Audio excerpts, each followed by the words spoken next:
Yeah, we back talking about Super Paper Champ, Jose Ramirez, WBC Paper Champion, 140 pounds.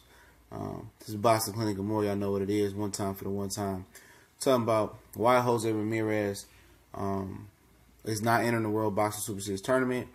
Why did he duck Regis Prograis? And why didn't Josh Taylor pursue Jose Ramirez? And why did he enter the tournament? And let me give you the lowdown. All right.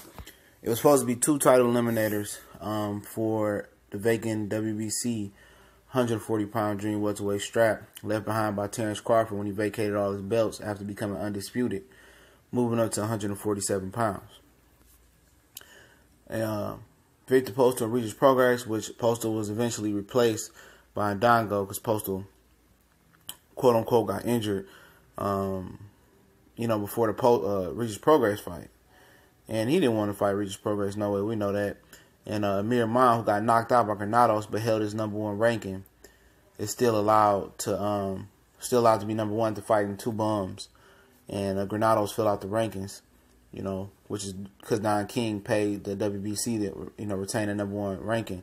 And Ramirez got in. You know what I'm saying? Ramirez hadn't fought a soul. He fought Mike Reed, but Mike Reed was okay, but he wasn't no world beater. But they both of the fights happened. Prograis beat Ndongo, and Ramirez beat Amon, and those were supposed to produce a championship fight. But it sounded like Bob Arum paid the WBC to make Ramirez versus Amon a championship fight. So Ramirez was supposed to fight Prograis for the championship, but Ramirez got the belt because basically Bob Arum paid the WBC to make it a championship fight, him and Don King. So Ramirez became champion. Prograis was supposed to fight Ramirez, but they didn't want to fight. Prograis said that Bob Arum told him that Ramirez wasn't ready. They wanted to make the fight in a year. Ramirez is more ready to fight. Prograis is more prepared. So, Regis Prograis, said that Bob said he wasn't ready. So, ESPN and Top Rank offered Regis Prograis a homecoming fight. I think it's July 13th or July 14th in New Orleans. So, Regis Prograis exchanged a title shot for a homecoming fight in New Orleans. So, so he won't be Ramirez's mandatory. Now, Josh Taylor beat Victor Postal to become Ramirez's mandatory. And, Josh Taylor was either going to enter the tournament or fight Ramirez. But his promotional company don't hold no weight, just like Lou DiBella don't hold no weight enough to go to war with Ramirez. So basically, Josh Taylor chose to enter the tournament because they know, WBC and Bob Arum is protecting Jose Ramirez. And we all know Jose Ramirez is a paper champ. There's several, junior welterweights that can whoop on Jose Ramirez. He's nowhere near the top. He shouldn't be rated in the top 5 of junior welterweights. In my opinion. I would rank Prograis, Taylor over him. I rank Adrian Broner over him. Adrian Broner would dog walk him. I rank Lipinets over him easily. I rank Maurice Hooker over him. I rank Terry Flanagan over him. The list can go on and on. I'm probably missing some guys. Relic, I would rank over him. He ain't a good fighter, bro. He's a paper champion. He's protected. He's protected like Gilberto Ramirez is protected. And everybody know it. And people think, oh, Ramirez can fight. He can't fight. He's a solid fighter. I ain't going to say he can't fight. Let me rephrase. He's a solid fighter. But he's not whooping no elite level champions. He's probably one of the worst world champions, WBC world champions out there. Worst champions overall. When you a champion, but you're not considered a top 5 fighter in your weight class, that's terrible.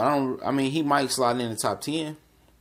Depending if you could put Mikey in there and a few other fellas in there that's at the weight class. But like I said, I don't consider him to be top 5 junior welterweight. And due to Bob Arum paying money and his relationship with the WBC, now that he funded money to protect Ramirez, that made Josh Taylor enter the World Boxing Super Series tournaments. Cyclone Promotion and McGuinness, they wasn't going to be able to have enough clout to come to the United States and force a Jose Ramirez fight. So instead of missing the tournament and wasting your time with Jose Ramirez, knowing that's a title shot that's not going to happen, he entered the tournament. So did Regis Prograis. And Jose Ramirez is not entering the tournament. I remember after the Crawford and Horn fight, I'd like to fight Terrence Crawford and I can enter the tournament. Shut up. You know what I'm saying? He needs to shut up. Because stop putting out false propaganda. You're not entering the tournament. You know you don't want to fight Terrence Crawford. You know you didn't want to fight Regis Prograis. You know you didn't want to fight Josh Taylor. You're not fighting nobody. You fight Danny O'Connor, a guy who wasn't even ranked inside the top 15 until Bob Arum had him paid to rank him inside the top 15. You see, these sanctioned belt bodies get ugly. It get really, really ugly. It's all about the money. None of them is based in the United States. None of them. And Jose Ramirez is fraudulent, bro. He the most fraudulent champ in there. Him and Roberto Ramirez. Champions, and he gonna be just like Roberto Ramirez. Champions who never fought nobody. Protected. Like really, really protected. You know what I'm saying? You know, and that's what usually happens at the top rank. You know, he gonna continue to bum bash so they feel like he ready. He done switched over to Robert Garcia, but it don't matter. You know, every other belt is in the championship, in the World Box Super Series tournament. You know, assuming Reese Hooker's gonna enter. You know, every belt will be in there. WBO, the vacant IBF, the WBA champion relic, everybody's in there.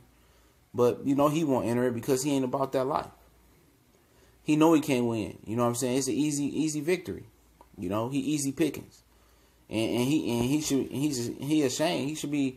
Mexico should be ashamed of having him represent anything Mexican because he don't have that real Mexican drive. Anybody, anywhere, anytime, any place. That's not him. You know, it's anytime, anywhere, any place, Bob Arum say so. And he ain't got no say so in his career. And he know he protected. He talking about, oh yeah, I'm ready for anybody. Like he's a piece of shit. You know, he's a lying piece of shit. He's a sack of shit. He ain't shit. You know what I'm saying? And he can sit at home and fight Danny O'Connor and tell his people in Fresno that he's a real champion, but he's not a real champion. He's a paper champion. He's indicative. He represents everything a paper champion is. A guy that's not ready. A guy that got training wheels on, a guy that's protected by his promoter.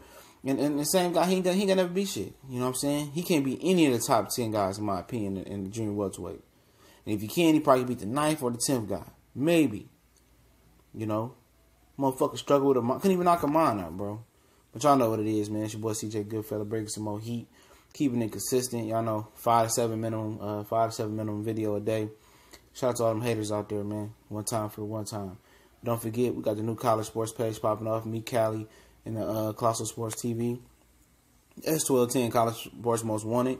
Please go over there and subscribe. And thanks for everybody that did subscribe. Go ahead and subscribe and support us over there, man. Don't forget, the link is in the description. I'm on Facebook, Instagram, Twitter. Don't forget to share and subscribe. We gone.